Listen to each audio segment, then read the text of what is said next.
Las Vegas Trinity Life Center on September 9th, 1989, I was facing a really rough period of time in my life. And like I said, we had this, I was facing 15 years in prison because of these little marijuana charge. Okay, the Scientology part's coming up. Okay, so we were living in this apartment complex. So you know what? There's a good time for a break. Now that I'm being heckled from the chat room, okay, let me play this little commercial break here, and then we'll be right back after these wonderful messages. And now a word from our sponsors. Did you know that 30% of all people on online dating websites and personal ads are either married or in a monogamous relationship? 30%. If you suspect that your husband, your wife, your boyfriend, your girlfriend may be cheating online, go to emailrevealer.com, our online infidelity investigation. You give us their email address, and we can trace it back to online personal ads, dating sites, and social networks. We can even expand the investigation and find them cheating on escort service sites, or even porn sites if they're registered to porn sites and swinger sites. So check out emailrevealer.com if you suspect your spouse is cheating, and check out our online infidelity investigation. William Ramsey is a producer here at the Opperman Report, and he's just come out with a new book, Children of the Beast, Aleister Crowley's Shadow Over Humanity. Now, he just sent me a copy of this book. Oh, boy, it's about 2 inches thick. And there's a chapter on just about everybody in this book that you can imagine. The Beatles, and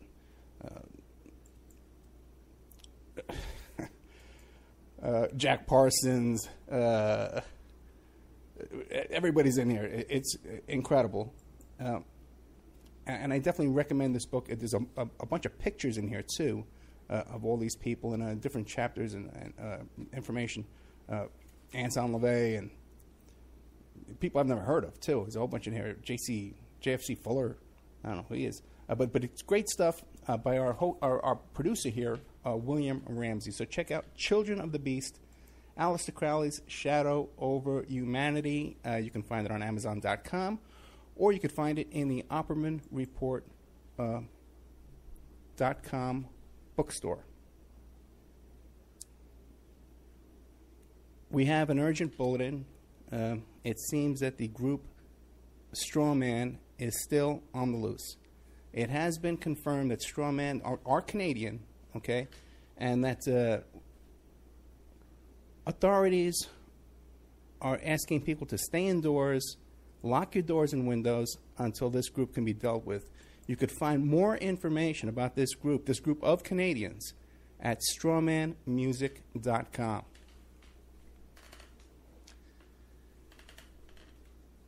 You can have your ad played here. Okay, we're looking for sponsors. Okay, in fact, we desperately need sponsors right now to take this show to the next level. So you can have your your ad played here, read live, like I'm doing now, so artfully. Or we can even work up a little jingle for you with some music and stuff like that and play it here. You have no idea how inexpensive it would be to have your ad played on the Opperman Report on 7 stations live Friday night, and another 7 stations live on Saturday night, plus replayed every day of the week on different stations, and then archived on YouTube, Spreaker, iHeartRadio, iTunes, and all different kinds of podcasts, Pod This and Podbean, all different kinds of places who archive the show for us. And on those archives, your ad would play indefinitely, forever. You also get a little banner on OppermanReport.com. You get a mention on the air, you get a little interview on the air, and all kinds of fun stuff if you sponsor Opperman Report. We have an opportunity to get this show on a major AM/FM station in California. We've been approved. So if you want to sponsor us into that, so incredibly inexpensive that your ad would be heard by the range covers 5 million people in population where your ad would be broadcast, and all these other stations would be thrown in for free. So really affordable prices to sponsor oppermanreport.com. Get a copy of my book, How to Become a Successful Private Investigator. You can get a copy of that book at emailrevealer.com, or you can get a copy of that book now. It's back up on Amazon.com. How to Become a Successful Private Investigator by Ed Opperman. And this book has been updated a little bit from the previous book that we had that was available to our wonderful listeners. Okay, welcome back to the Opperman Report. I'm your host, Private Investigator Ed Opperman. Let's see how we're doing over here. Okay. All right, we're done. All right. So, as we left off in our story, here I am.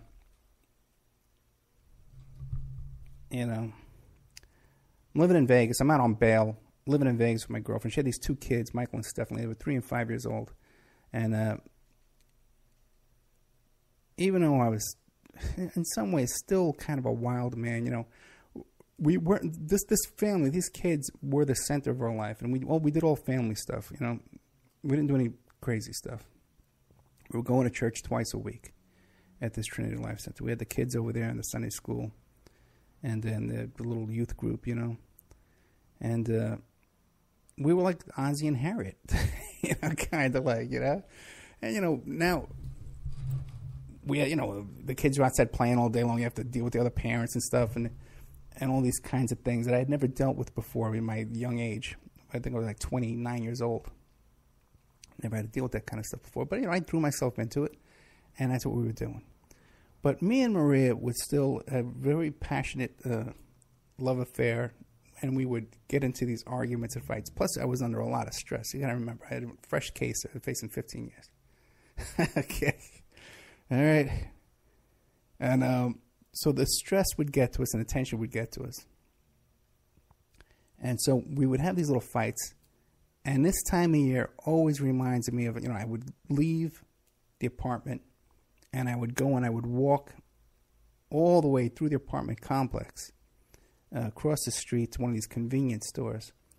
And either I would buy a couple of those tall cans of Coors, or I'd get a bottle of champagne and some cups.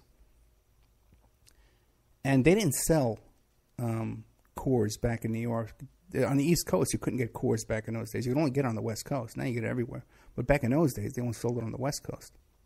I think that's what that movie, Cannonball Run, was about, And as far as the champagne, back in New York, you had to go to a liquor store, which was only open a certain amount of hours. And here they sell champagne and wine and liquor in convenience stores. They're allowed to do that here. They're not allowed to do that in New York. So I would go down. I'd either get these couple of beers or I'd get this bottle of champagne, and I'd walk back and I'd sit by the pool out there in the dark all by myself, and just kind of decompress from all the stress of the day of raising these crazy kids and dealing with this crazy woman. Oh, I was so madly in love with this woman, too. So I remember one night in particular, I was just ready to leave, And I remember that night in particular, I bought some champagne and cups. And as I was leaving the convenience store, I saw a newspaper. It was a Las Vegas paper, either Review Journal or The Sun. And it talked about the French Foreign Legion. You could join, how people could join the French Foreign Legion. So I bought the newspaper, and I brought it back, and I'm sitting there reading it. And it talked about how they took people that were fugitives from justice, men that were heartbroken and lovelorn, and that's what they would do. They could go and join this French mercenary army, and there was no extradition. You couldn't get extradited back to the United States once you were a member of this army over here. So I says, whoa, this is the perfect solution for me. This is a plan. This is what I'm going to do. As I'm sitting there polishing off my third little red cup of styrofoam cup of champagne, right? And I'm sitting there and I'm looking this over, and I says, okay, I'm going to have to take a look at this and really consider this as an option for me, okay? Because I got to tell you, this case was so serious that my lawyer was actually telling me to move to Italy, and other people were telling me. I also had a way out too to go to Guatemala because I knew some people that ran the government in Guatemala, so I had a way to get down there too. Okay? But this was an option. French Foreign Legion. And I kind of liked it. You know, because I like doing cool stuff. You know me, right? Run with the bulls, French Foreign Legion. Okay. So I'm sitting there, and one of the neighbors comes over. This woman who was friends with Maria. I forget her name. But her and her husband, from the time we met them, they were Scientologists.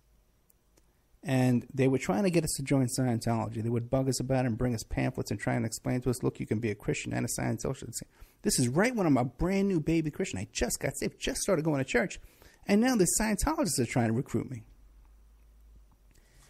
And at the same time, her husband had just joined the Freemasons. And he was all excited. He came over and told me, he goes, Ed, I just became a member of the Freemasons. They just initiated me and they just took me in. This is so big for my career. This is so big for my future. This is so important. You have no idea. And I didn't really understand what he was talking about. Or I didn't understand the evils of Scientology either. You know? I was oblivious to it. But he's telling me all this stuff. And then he starts saying he wants me to become a Freemason. And I'm thinking, well, if it's such a big deal and you just got in, how am I supposed to get in? You know? But not only did he want me to become a Freemason with him, he brought these big shots from the Freemasons over to see me, to try and recruit me to become a Freemason.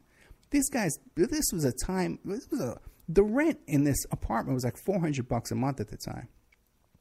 It was a nice place, and, you know, like 3 bedrooms, had a fireplace and a pool, community pool. But it wasn't a fancy place to be living. And here come down these guys in suits trying to recruit me to become a Freemason.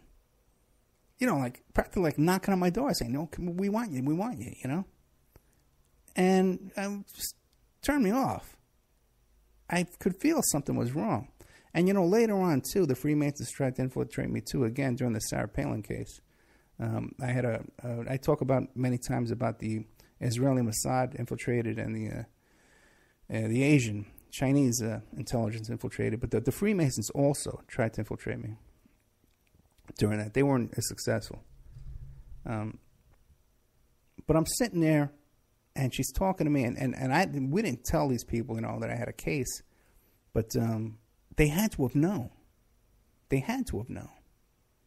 Because it's just too much coincidence, all this, that they target us and trying to get us to join Silence right after they get it. It's way too much. So we had told them that I had a business in New York and I went bankrupt. So I'm sitting there drinking, and she comes over and sits next to me and she says, you know, Ed, you're so impressive, because any other man in a situation like this would be giving up. They'd be crying. You know, they'd be, you know, but you have so much confidence. You have so much, you don't give up. I'm so impressed with this, you know.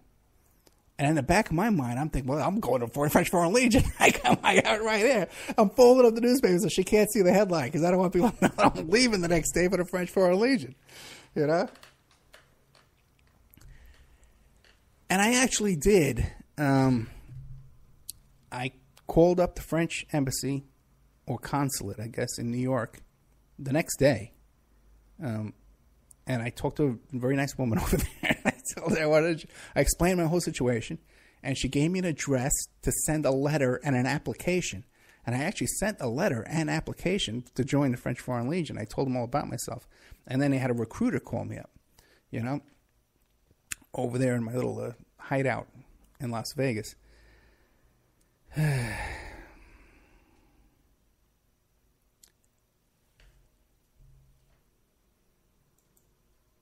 Now,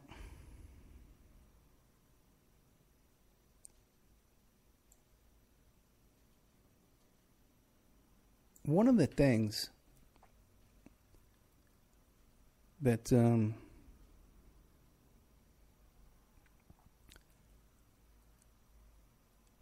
this is such a memorable time in my life. And when I walk out the door, like if I were to walk out the door right now, the weather brings back all these memories of this time.